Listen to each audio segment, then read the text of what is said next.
Asante, naitwa Mariamu Amiri, ni katibu wa Chama cha Mapinduzi wilaya Ngara. Kama ilivyo ada, kila mwaka huwa tunaadhimisha siku yetu wanawake, lakini ukijumuisha kauli mbiu yetu mwaka huu si siku ya wanawake tu duniani, ni siku ya wanawake, lakini tumewashirikisha pamoja na mabinti.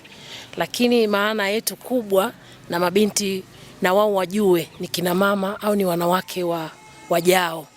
Kwa hiyo lengo letu kubwa na wao waendelee kujijenga na kujiimarisha kama majukumu ya mwanamke anavyomlazimu. Siku yetu ya wanawake duniani leo, sisi wilaya Ngara tumeungana pamoja wanawake, tumekuja hapa hospitali kwa ajili ya kuja kuwaona wenzetu ambao wako katika wodi ya wazazi pamoja na ambao bado wanatarajia kujifungua, lakini na waliokwisha jifungua watoto ambao wana uhitaji pia.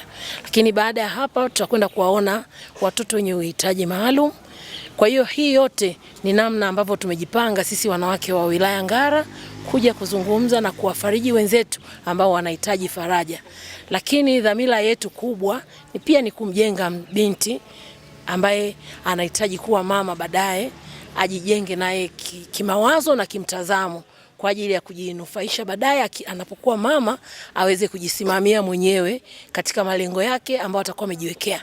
Lakini wanawake tuko vizuri katika kujijenga sisi wenyewe, lakini kujijenga katika jamii pia.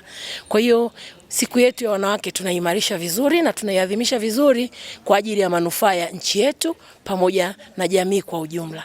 Asanteni sana.